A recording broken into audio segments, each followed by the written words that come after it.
President Obama, and if he wanted help, I'd give him help because I'm a really good builder and I build on time, on budget. He's building his library in Chicago. It's a disaster.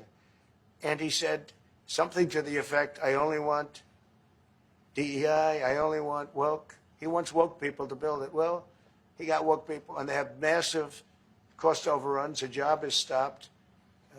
I don't know. It's a disaster. And I don't like that happening because I think it's bad for the presidency that a thing like that should happen. He's got a library that's a disaster.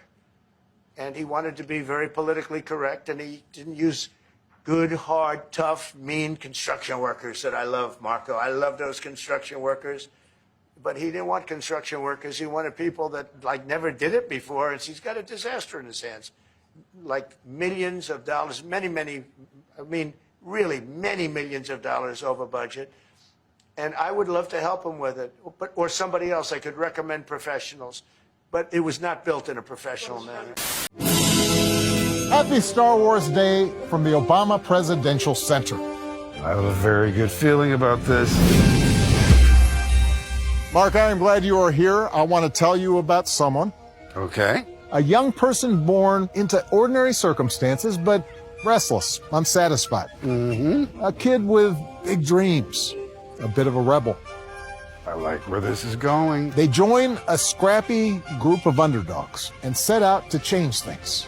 By blowing up a giant space laser? Mark, this is not about you. As wonderful as you are, this is about them. This isn't a monument to my legacy. It's a gateway to yours. The Obama Presidential Center is much more than a museum. It is an entire campus built to empower you. A place to come together, get inspired, and become a force for change. See what I did there?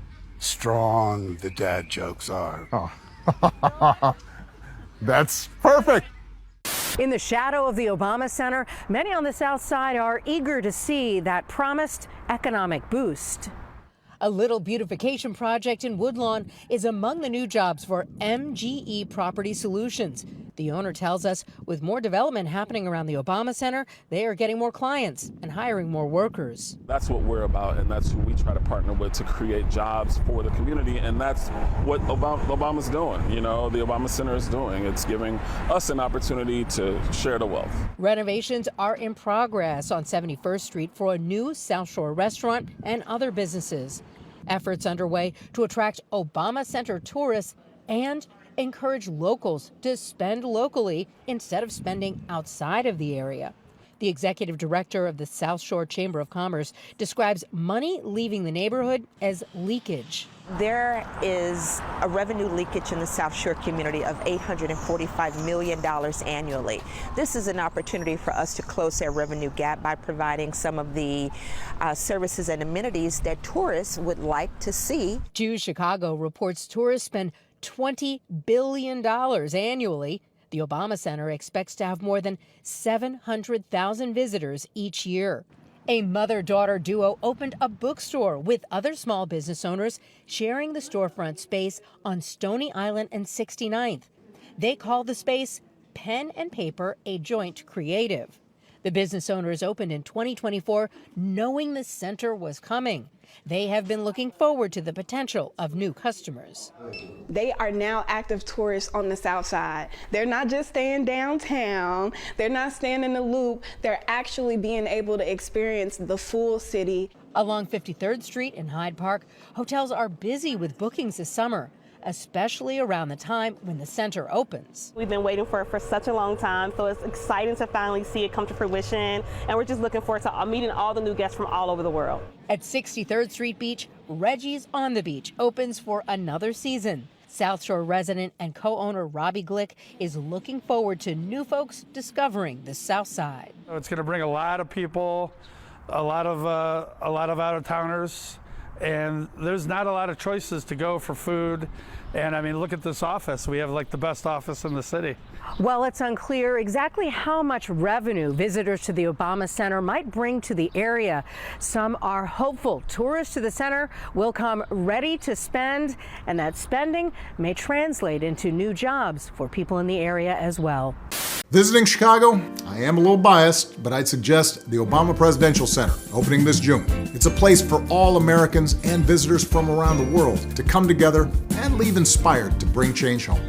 After a very long wait, tickets are set to go on sale Wednesday at 9 a.m. for the Obama Presidential Center, and there are 4 things you should know. First is ticket prices. It will cost you $30 if you're an adult that lives outside of Illinois, and $23 for kids. Then it will cost $26 for Illinois residents and $15 for kids that also live in Illinois. Number 2, what the ticket includes is access to inside the museum. However, a lot of the center is actually free. You do not need a ticket to go to the restaurant, to the library. You don't even need a ticket to go up to the top of the museum to overlook the city from the view there. Number 3, there are people getting tours right now. They have VIP access and an invite only. I'm told by the Obama Foundation, these are former White House and campaign workers. And number 4, when the center is set to open for the public is on June 19th. That is a Friday.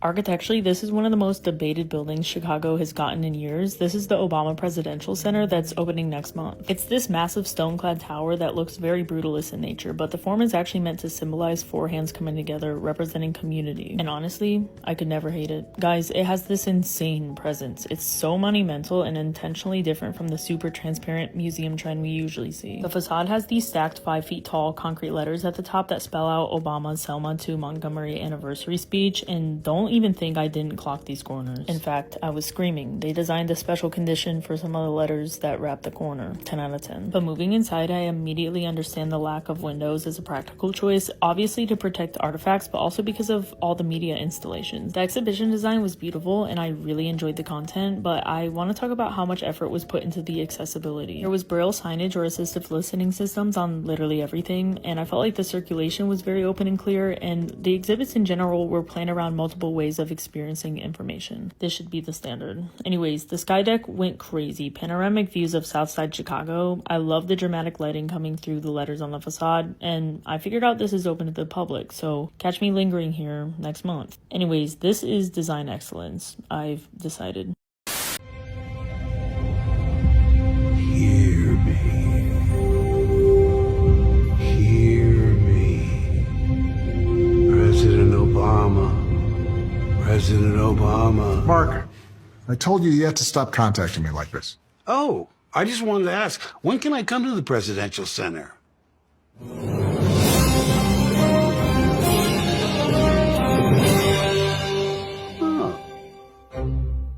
The Obama Presidential Center is about to open. We got a first look today inside a replica of the Oval Office. Everything exactly as how it looked while Obama was president for 8 years.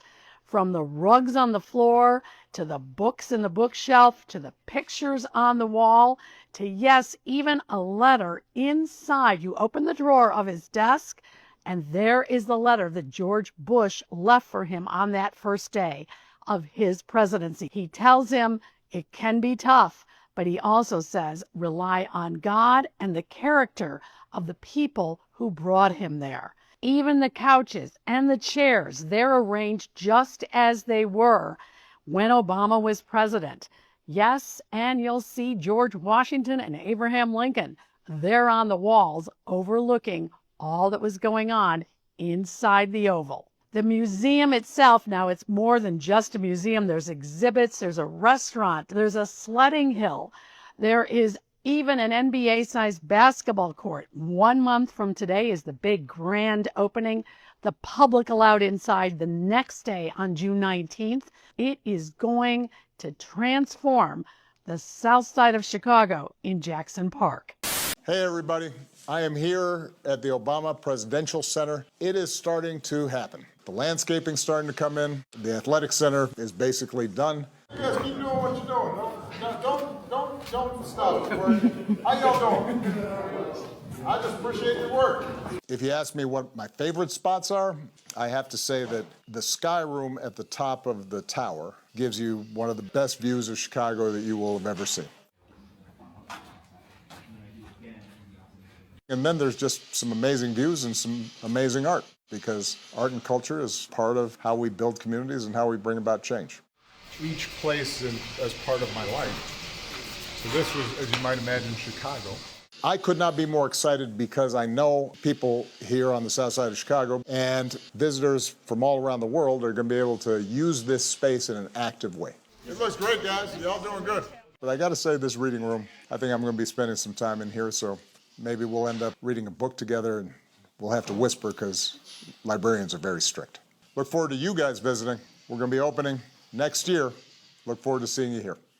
So the most expensive presidential center to have ever been built in the United States is nearing completion. I'd like to introduce you to the Obama Presidential Center. Or if you go on X, users are calling it the Obamalisk because it looks kind of like an obelisk. Now, the Obama Presidential Library was planned to be a museum, a library, and also a community hub in Chicago's Jackson Park on the south side. And also it was designed to honor the legacy of former President Barack Obama and First Lady Michelle Obama while serving as a space for civic engagement, education, and community programming. Apparently, this thing is 225 feet tall. It's going to house exhibits on Obama's presidency and life, including over 20 different art installations, and will eventually be clad in white marble. The original 2015 estimate for the cost of this thing was $300 million, which rose to $500 million by 2017, $700 million for construction alone by 2021, and a total of around $830 million at that point, before reaching the current closest figure of $850 million due to inflation, supply chain issues, and design expansions. Apparently, the thing was fully funded through the Obama Foundation, which raised $195 million in 2024 from over 92,000 donors, which pushed its assets over $1 billion. Also, apparently, the foundation has pledged a $470 million